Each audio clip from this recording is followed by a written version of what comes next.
Do you like women's sports? Sports across the gender spectrum? How about you're sick of men's sports? Well, that's what we're here to talk about. On this show, we work to level the sports coverage across the gender spectrum. Welcome to Balance Sports. I'm Hunter. I'm Jewelz. Let's get into it.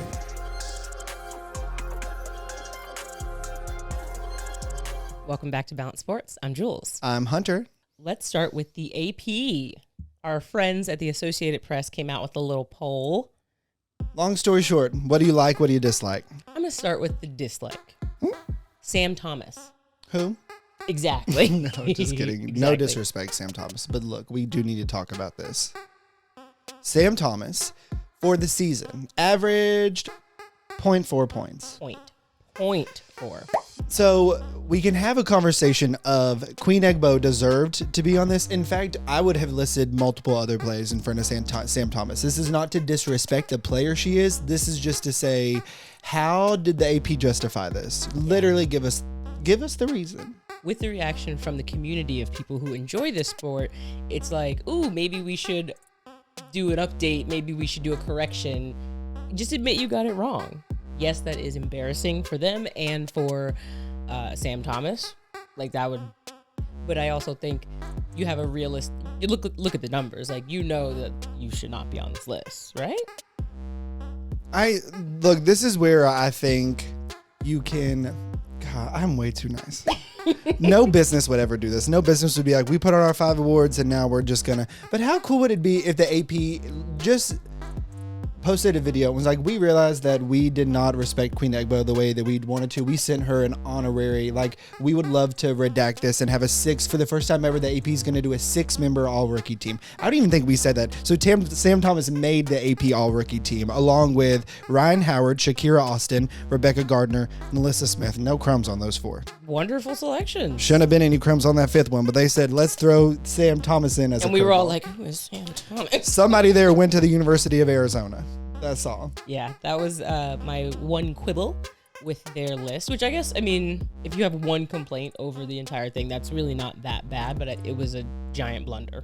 You may have 2 because they put Asia Wilson as the defensive player of the year, but they gave Stewie the MVP. Thoughts? I'm not mad. Yeah. Like, they're so close that I don't think you can be mad. If it wasn't, defense and play MVP, I would be upset. Like if one of them was just completely left off, I think that would be rude. Rude. Yeah, I'm not mad. Stewie's a great player. Yeah. I mean, look at the shirt, people. So how do you feel about, I'm sure you are feeling self-righteous. No, I'm just kidding. I'm feeling correct. Yes. No, I actually, as you all know, I switched to Asia that last game. I just feel like that really cemented it. And again, I'm not mad at all because it is splitting hairs between the two. They're so close. But I really thought that Asia kind of did the thing over that last week of the season. They ended up getting the number 1 overall seed.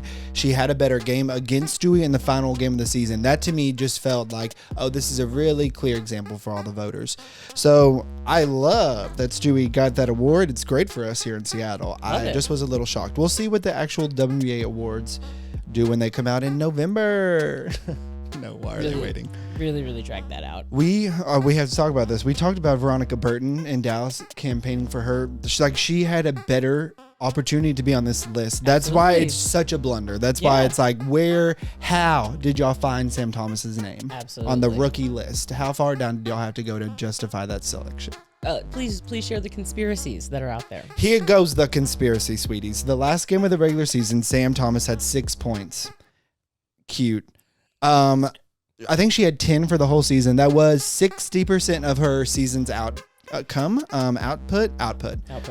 The conspiracy goes that the AP might have just looked at the last games. They saw that Sam Thomas had a good game and they're like, she's probably had a great whole season. We don't know. Let's put her on there. So that seems really irresponsible. And just like, I think the AP is a really credible source. And so you're kind of working against yourself or really not putting your best foot forward. Just check it with some WNBA fans. We could have told you. We're not too favorable on the WNBA app, but that could have helped you here. Like, just go to the app, check the stats. They're right there. Talking about not being in favor of the WNBA app, last night I was unable to sleep because the energy from that playoff game had me rolling. So I was like, let me just go watch a couple updates from the other games to prepare for tomorrow. I do like how they're putting all the games on there right now. They do this thing called Quick Games or something along those lines. They had a whole series with Chloe Jackson that I didn't know about that I'm going to have to check out. I thought that was a cool way. Chloe Jackson, not to my knowledge, is not playing in the league right now. So I thought, wow, what another cool way to get other basketball players involved. Yeah. So shout out just a little for that app. Just Y'all a little still bit. got some work to do, Yeah. but we going to give you a pat on the back when you do something right. Seriously, that's nice. Props to replay. Props to replay. Let's get into playoff talk.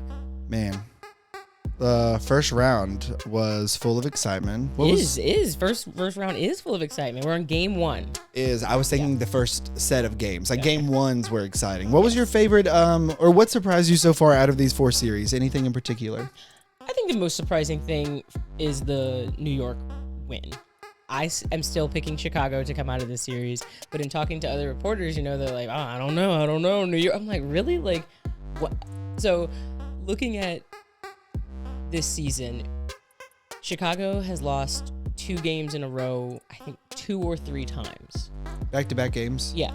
New York started out 7 in a row. They won a game and then lost 7 in a row. They started at 1-7. Yes. Let's just say that New York is more comfortable losing multiple games in a row, and Chicago is not. That's a beautiful way to put that. They're just more comfortable doing it. Some people will bite the bullet and lose for y'all. Yeah, so that was definitely surprising, but I think it's keeps it exciting. Yeah, I was not expecting New York to win that game. Steph Dolson was hitting a lot of threes, so she was kind of pulling Candace out. Maureen Johannes was looking excellent. That pass was fire. I definitely thought Chicago was going to win the series. And what I like about the playoffs, why I'm very grateful we don't just have the 1-game elimination anymore, is because Chicago had a wonderful series. And a lot of people seem to be thinking, okay, they're fine because look at their record, like you were just saying all season. They haven't lost these back-to-backs. So we all have the faith in that. What made it interesting before is, for instance, Diana Taurasi and Phoenix Mercury. You were always like, I do not want to see them first round in the single elimination.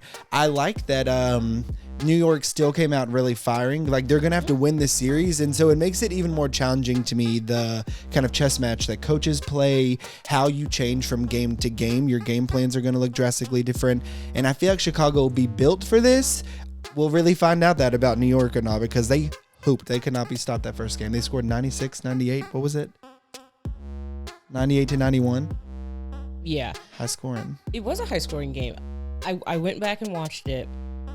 The fourth quarter is really where it turned, though. Like, it was a good game, but I felt like it was Chicago was going to win it. And right there at the fourth quarter, it was like, man, like, some things happened. And Sabrina is a great basketball player. She's leading them.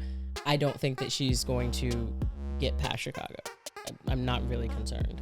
I think it'll be exciting. Yeah, I believe they went on like a 13-0 run to end that game. So, yeah, as good as the game it was, it seems like if Chicago could have made, a couple baskets there at the end. 13-0 to end a game is not cute. We don't think that'll happen again for Chicago. Definitely not. Jay Petty went down. Very sad. Devastating. You could see it in the other players' eyes. Possibly an Achilles injury. She held her ankle area, non-contact injury. Rashonda Gray, being a great teammate, literally picked her up and carried her. Like, it was just really devastating to see. Yeah, I feel for this team right now. They are playing their hearts out. Gosh, watching them play the Aces, it was great because you're like, what an intense game plan. Asia Wilson was really troubled that entire game. Brianna Turner played excellent. Diamond Shields was really looking for her offense. No. She was hooping. Sophie is on record. I don't know. Godly, I got to start screenshotting tweets. But somebody that I follow that reports for Phoenix said Sophie just came to the huddle and told coach that Diamond needs to pass the fucking ball. So, me thinks that there's always something happening in Phoenix, but my heart goes out to you girlies. You tried really hard. They held Asia Wilson to like 8 points. The thing is that the Aces are like an 18-headed monster. It's like, you may be able to do that, but then these other chicks over here don't really, So. Man, hooping. So that series, yeah. My heart breaks for Shea Petty. Absolutely. I want them to not get injured this last game. I want neither players to get injured. I think Phoenix deserves a vacation after this. I think they should lose this game in Vegas. They should get on the plane and coach is like, girls, I know we lost and we got on this plane to go back home, but I paid the captain. We're all going to Cabo. Can you imagine? I would. Can't because I feel like they would. Vanessa. I feel like they would be like, Vanessa, we don't know you anymore. I feel like the second this is over, they're going to be like, deuces. What if Sophie chartered the flight? Stop. All the way back to Missouri. Okay. Fantasy world. I would love for Skylar Diggins-Smith to come save the day. I know it's not going to happen, but like seeing Shea Petty go down, I just feel like hopefully the family matter could be wrapped up and like get to the game. Like that's so hard. What do they have, like 7 people on the roster? Honestly, I think coach is gonna suit up next game. He's gonna have to. I really like a world where imagine just something crazy happen. Phoenix wins in Las Vegas this next game. Imagine the team runs on the court in Phoenix, the game 3. Skylar Diggins-Smith just walks out, a hood on. I don't know why she's wearing a hood, but it just makes it the smoke's billowing and everyone's like, ah, Skylar. That's my fantasy. And everyone in the audience, Puma boots. They're all wearing their best Puma. They're like Desert Fantasy. And then before the game, they say Skylar Diggins came back so that she could receive her ballot. Because her mom had to get her Olympic ring, but she'd come back for that ballot. Yeah, she would. Fantasy world, we can all dream. We can all dream. If you like to dream, like, subscribe, comment on our YouTube channel. We get these numbers up. We're getting the numbers up. Welcome, newbies. So the other games were Sun beat the Dallas Wings 93-68, and Satu Sabali is back again. Guess who's back in the gym?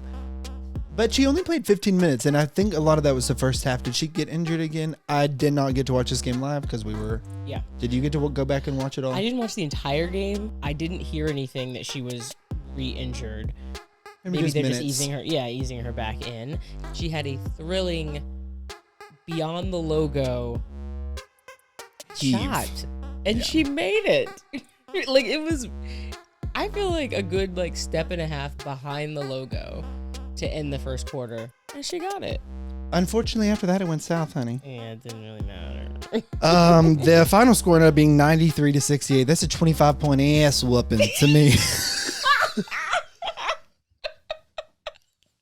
It is. It's like, okay, Dallas played tough. That's 25, honey. Yeah, I look at that and I say, Connecticut has no trouble scoring in this series, 93 points. And then they were like, we locking y'all up. Alyssa Thomas, we were talking about this yesterday, posted a Players Tribune article, and she said, we hungry. They showed up here like it was the buffet. And let's eat these wangs. They shut down. Marina Mabry had been playing really well, so had Tierra McGowan. They'd both been hot for Dallas lately. Cooled right on off. They were still without Arike Agumbawale. Yeah. She should be back. I think she should be back for game 2, hopefully, because they gonna need it. Yeah, and then Jonquel Jones, incredible game. Alyssa Thomas, another almost triple-double. Just, you know what to expect out of that team by now. And that's what that article by Alyssa Thomas said. She said, originally, we think that our starting 5 lineup was kind of found by accident. And then we started having this success. Last couple years, we made it to the finals. We made it to conference finals. We want to go win it this year. We know we have the team. Really wish that Jasmine Thomas was healthy on this team right now. I can't even imagine. But they just look like they have a mission. They don't seem to need her, though. Yeah, that whole game yesterday, they looked very comfortable. Oh, gosh. I feel like that's going to be a very quick series. Me think so, too. Yeah. The final game 1 was the Storm beating the Mystics 86-83 in a thriller. This was too close. Way too close. Ooh. They're the 5 and the 4, so they're most even, and the teams are most evenly matched. Like even during the regular season, when we were talking to Coach Quinn, it was like she didn't say they are the Eastern version of us, but basically she said that. And oh man, Sunday's gonna be a fight. We've got to win game 2 because game 3 in Washington. Nervous. Oh my gosh. Couldn't do it. For Winsider, I did a preview of this, and so we pulled down, literally think of every stat a team could have, and it is eerie how similar these teams are, not just in like the Storm are first in the stat, the Washington second, but their numbers were almost identical. It was like if the Storm get 28 rebounds a game, the Mystics get 28.2. If we are the number one team in steals, they were right behind us. So this game started off, the Mystics were up 7-0. And we look at each other like, oh, okay. We're like, the game started, y'all. Let's keep going. Get a bucket. We come back 6-0 start. This game featured 15 lead changes, 11 ties, and incredible peak Stewie versus Elena Delle Donne, which I don't know if we've ever had in the playoffs like that. It was ridiculous. We haven't had a healthy Elena Delle Donne and a healthy Brianna Stewart, and so now Boom. we get it. And it was gorgeous. Elena did anything she wanted to do the entire time. I love that she still came to the press conference and was like, I can get my teammates involved more. I said, Mama, you led the team in assists. You had 5 assists and 1 turnover, but she was freaking hooping. Yeah, she was. So Jewel Lloyd hooped in the 4th. 5 final minutes. And we're so thankful that she did. Thank the Lord she woke up. She just had a really rough first, second, and third quarter. Jewel Lloyd started out after 3 quarters. She had 4 points. She was 0 for 5 shooting. She had not made a single basket in this game. The point she'd made, off free throws, I'm guessing, 4 points. So she went on to score 12 of Seattle's final 14 points. Thank you. Jewel, thank you. That was incredible. She was fire those last minutes. Yeah. Gabby Williams had an incredible game. I turned to you at one point during the game and said, did she just grow taller? The answer to that was no, because she was guarding Cloud. And she said that, not me. She just felt so long and athletic. She was just like getting her hands in everything. And it was really, really helpful and exciting. She stays busy, and I mean that in a good way. I don't think she has very many restful moments, and it seems like every game she will have one of those. You don't know how she's the one that ended up with the ball and way ahead of the group, but she has like a breakaway layup like that every time, and we were asking her yesterday if she's going to dunk anytime soon. Yeah, she did evade the question, and she said that her teammates ask her all the time, we're like, hey, kind of, hey, you going to dunk? We would love to see it, Gabby. Gabby, she's like please. right there. She's right there. She could definitely just slap the backboard aggressively and get everyone hyped about that. Gabby Williams had 12 points, 3 steals, 6 assists, 7 rebounds. A little bit of everything. A little bit of everything. A And little we bit needed of it. this. Oh my gosh, really needed it. Coach T is really funny. Certain people, you can ask a question, they'll go on with you. Stewie will be like, I know what you meant with this. I'm going to say the Coach T's, the Sue Birds of the ward, you need to get your P's and Q's right. Because if you don't ask the question in the right way, they'll respond it how they interpreted it. And I was like, could you just tell me the mindset of a rookie Shakira? A lot is happening right now with the veterans on this team. Could you just tell me the mindset of Shakira, the rookie on this team? What'd he say? I don't know the mindset of a young rookie. Of like a 23-year-old woman. I was like, you're right. Yep. You are right. 65-year-old man, you're right. He was like, so you're going to have to ask Shakira that one. I was like, if y'all brought her in here, I would have.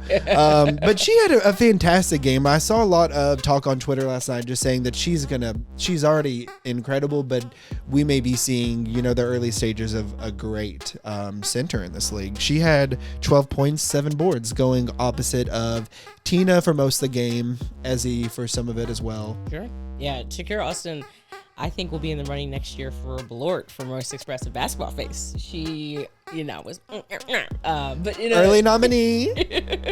Maybe we'll have a playoff version of this. Yeah, she was. The Plorts? I can't. I cannot.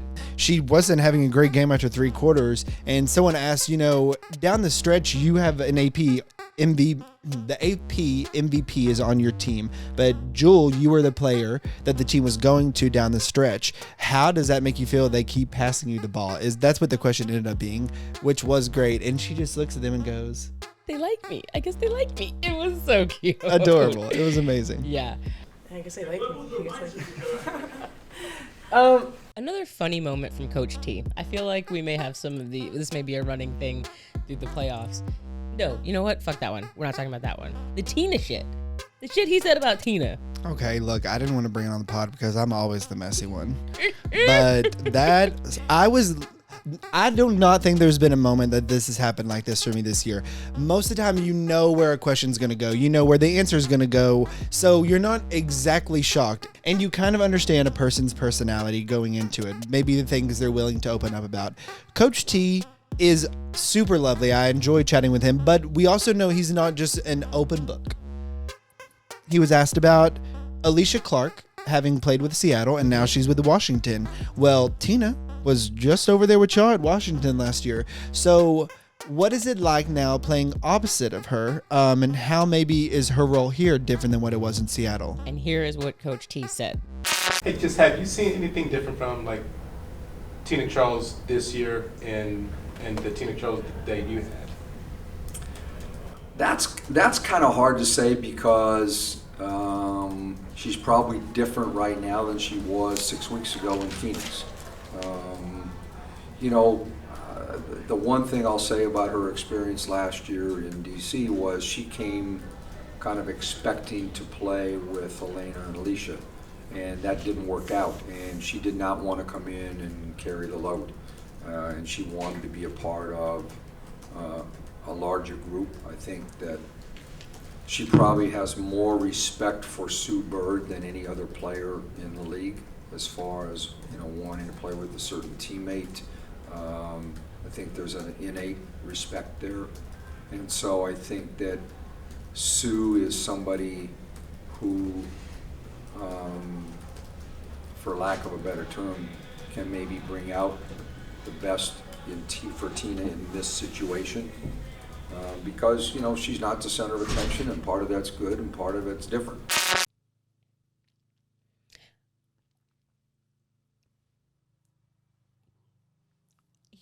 He didn't have to say all that. But he did. And find the lies. No, we don't know. I wasn't there. It was great because, yes, was not expecting that to come out of him. And I keep being like, he said a lot without saying it, but he actually just said a lot and did say it.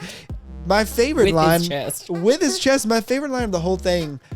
I like how measured he was doing it. You could tell he was taking his time with each word because it was like one bad word here and this is not going to be cute. My favorite line was he said, Tina did not want to carry the load. She didn't want to carry a heavy load. And I think she's probably doing great here because she has somebody like Sue who, for lack of better words, keep her in check. I was like, wow. I don't even know. I was at a loss for words. And he kept going. Thanks for the insight, Coach T. That was incredible. Incredible. It was a great moment to have both perspectives. The day before, you had asked Stewie and Tina on a press conference. Yeah. Like, how do you define a successful season? Here's what Tina had to say. I'm wondering, how do you define a successful season? Successful season, man. It's kind of hard to say that. Right now, for me, successful was just me being able to woman up and make the decision that I did, not really caring about the opinions of others, but just what I felt, was important for my career, my mental health, being in a good working environment, a good culture, teammates that respect one another, teammates that respect the coaching staff. It's never been about, my role or anything of that, of what people write. It was just about, I want to be in a good working environment. So for me, there's success right there. For me, I hope, I don't know if this gets out anywhere. Just important to take care of your mental health and the working environment that you're in. And players should have standards for organizations that they're in, as organizations have standards for players and how they move forward. It's a business at the end of the day. So right now, that's success in itself for me personally. And anything that happens and spills over, I'm thankful for it. Well, congratulations on a successful season. I thought it was a really great response. I had no idea what she was going to say. I really just wanted to know, what does this mean for you? What does success mean for you? I do think everyone kind of looks at it differently. I love that she mentioned mental health, especially as a Black woman, like speaking to that. I loved that. I also thought she took some liberties to say some things in between the line about Phoenix, about her previous experiences. I did not, y'all heard the question. I didn't ask about Phoenix. I think you could hear some things about Phoenix in there. And for someone who doesn't want to talk about her past, she do it. That was an inopportune time to bring it up, one might say. And I asked Stewie the same question. Here's her answer. It's much shorter. How do you define a successful season? I define a successful season by winning a championship. Thanks. Good luck tomorrow. Thank you. And there it was. And there it was. And so yeah, just different perspectives on the whole matter. I love that Stewie's was to the point, and you can just see where they are in their careers. And yeah, that's why I asked that. Yeah, I thought that was really great. I liked how open-ended the question was, because it allows you to get multiple answers like that, that they just get to kind of run with it and do something different. It was just like the stark contrast of winning championships, and then it just speaks to exactly what you said, where they are in their careers and what they've gone through this season. Obviously, Tina, in her response, was like, I will look back at this season and probably be more happy that I just didn't end up in Phoenix. She didn't say it exactly like that, but you could hear her saying, to me, it's a win that I'm not ending up over there. And Stewie's like, I need a ring. I was great staying here in Seattle. I need that ring now. Yeah. Let's finish up with non-playoff teams.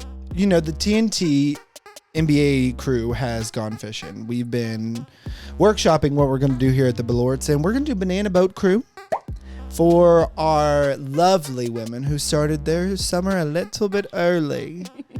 That would be the 4 teams that didn't make the playoffs: Minnesota, LA, Atlanta, and Indiana. Let's start with Indiana. That's not. They need to be first in something. Beautiful. Well done. Well done. What should they do? Move cities. They really should. Y'all, when you look at the games, go back, because I know you all have the WNBA app. Go back and watch an Indiana game. There are no fans in that stands. In those stands. There are none. Like, they're not supporting the team. Yeah, they're losing, but I would like to think that if another franchise was losing, you would still go to support. Maybe they'll win. There's some hope there. The fact that there weren't even fans in the stands. Yeah, and maybe I'm only saying they should move cities because anything would be exciting to happen to Indiana. They're probably they better get the 1 or 2 draft selection. Look, they got a ton of rookies, and I think they showed that these rookies do have promise. You and I were talking about this yesterday. Nalissa Smith Nalissa Smith had a great rookie campaign. Yes. Kelsey Mitchell is an all-star and one of the best scorers in the league. So there's 2 great players to build around right there. They're going to have to move some of these other pieces, especially I'm going to think some of these rookies, maybe not all of them, but they need to bring in some veterans who have a little bit more like all-around game. They need to bring in, I think, some size, like a center maybe to help out. I like Queen Egbo too, so there's so much that needs to happen that it's hard to honestly figure out where to start. I'm not even playing. It's a mess. It is a mess. I'm keeping Nalissa Smith, Queen Egbo, and Kelsey Mitchell. Everyone else can go. I also think that a new coach is needed. I don't know much about Carlos Knox, but you speak of a big, they had Tierra McCowan. So, and they weren't able to develop her. So you need someone who can develop the talent that you do have there. Speaking of other interim coaches, Fred Williams was the interim coach over at LA. They've already announced he's not going to be back there. That wasn't a surprise to anyone. But yeah, it seems like a common theme maybe in some of these 4 non-playoff teams is instability. Cheryl Reeves, in one of her final interviews of the season, said some things about the Minnesota team and their, drive and their desire to practice and to play hard that were not very flattering of the players on the team. Like, I just don't think that, based on what she said, I wouldn't say those things if I was planning to come back.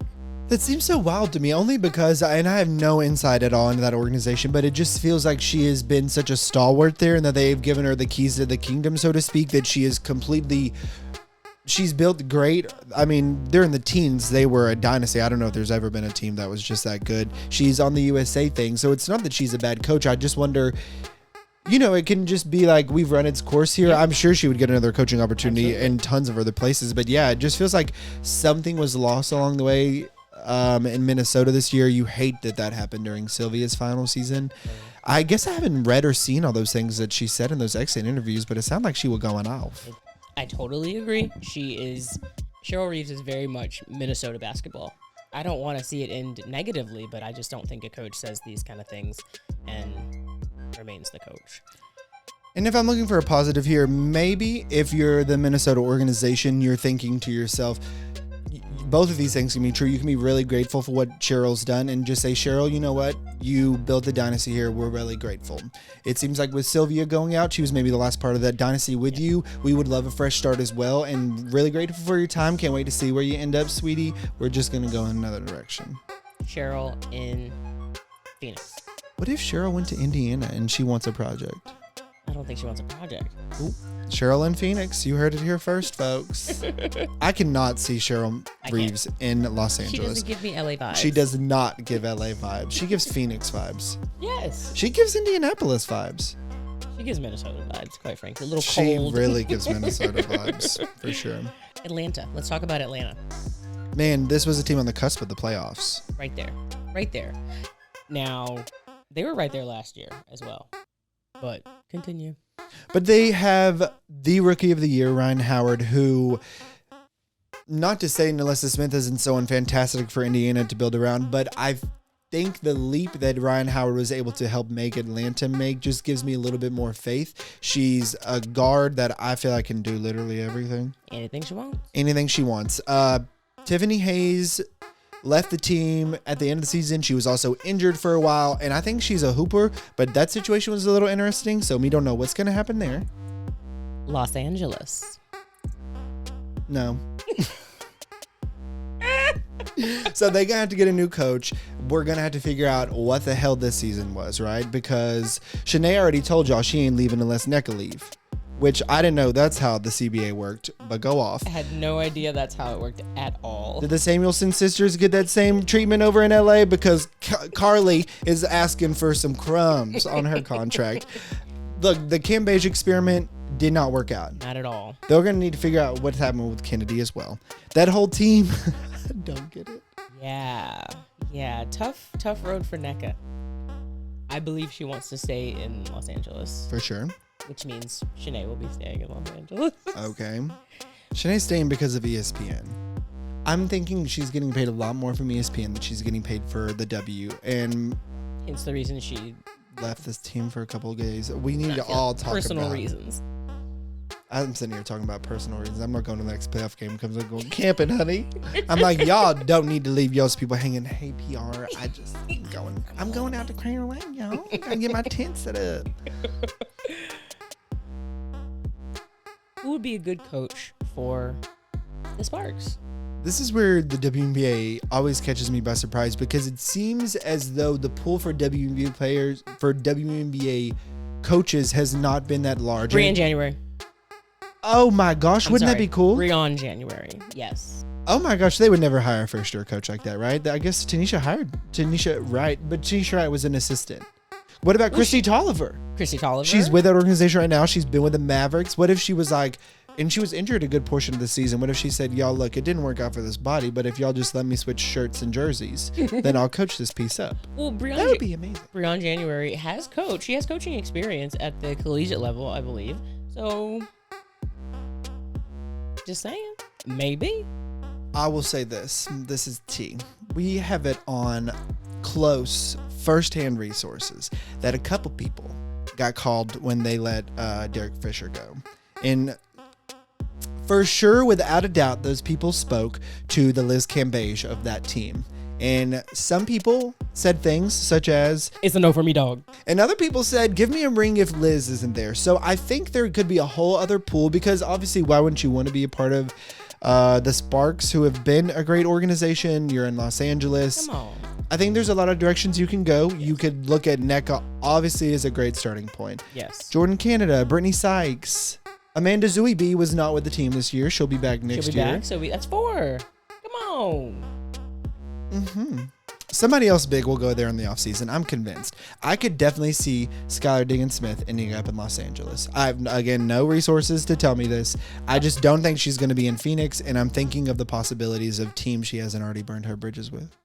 So on just a BG note, a BG update, love to keep her in the front of everyone's minds. We don't have any other news coming out of her continued detention in Russia. But Alyssa Thomas released a Players Tribune article this week and really talked about what it was like for her to come back from her injuries, talked about what the Connecticut Sun has faced the last couple of years making it so far, and talked about their unfinished business.